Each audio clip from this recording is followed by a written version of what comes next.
Have you ever exploded when you were speaking, or you feel like you're time bomb, like there's so much stress going on in your life that you feel like, man, if somebody says one more thing, I'm just going to just lose it. Have you ever been there?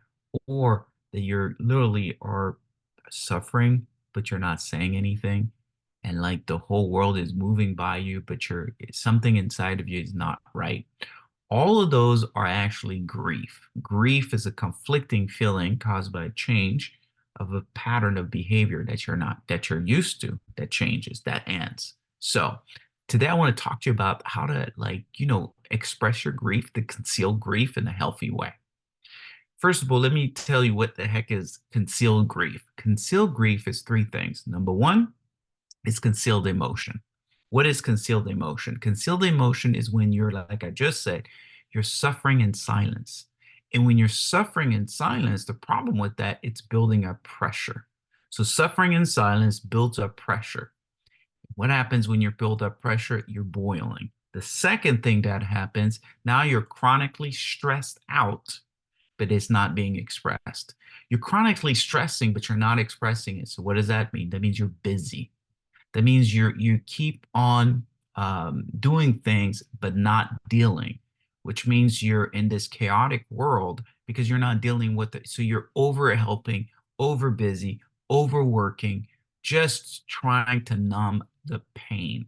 And what that happens is you submit your body to pain and absolutely suffering. So the third thing that happened, and this is inevitable, if you conceal your emotions, you are chronically stressed and you're not expressing it, the last thing that's going to happen, your communication is going to be an emotional explosion. So you're going to have communication, emotional explosion.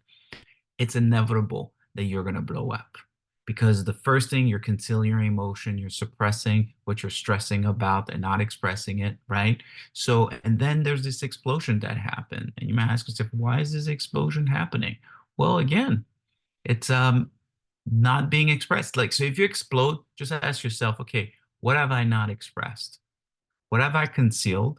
What have I not expressed? Because it's usually not the big, huge explosion. It's accumulating unexpressed grief, unexpressed emotions. Okay. And that comes the big, wow, I lost it. And then here's what's going to happen. When you lose it, shame and blame is what you will project. Shame and blame is what you will absolutely project. And what I mean by shame and blame, you're going to shame yourself and you're going to blame yourself after you explode.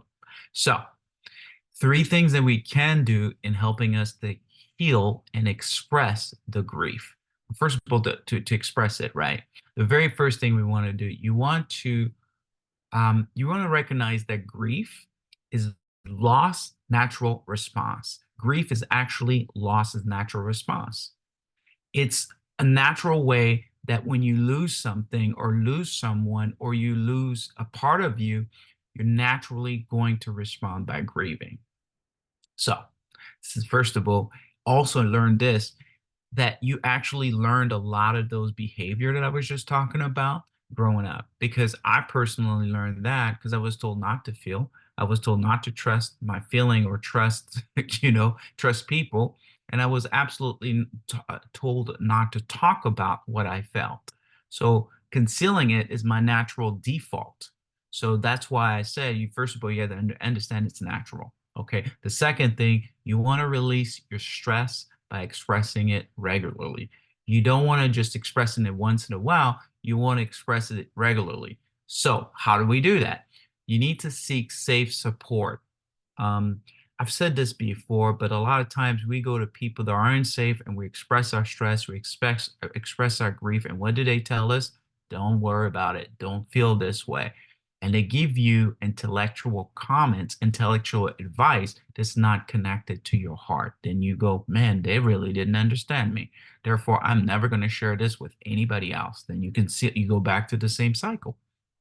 All right, lastly, what we want to do, you want to regularly assess what you are retaining. Regularly assess the pain that you're retaining. So, what do you mean by that? Well, you need to self reflect what you're suppressing. you need to self-reflect. What does that mean? You need to figure out, okay, what am I suppressing? Because the explosion is coming. So I need to reflect what I'm expressing. What have I not shared with anybody? That might be a good start. And I personally like journaling because that helps me to get my hearts on paper, and it helps me to understand my emotions better. All right. Hopefully this was helpful to you. Thank you so much for being a part of this group, and do share and not share, but do comment. Thank you very much. Take care.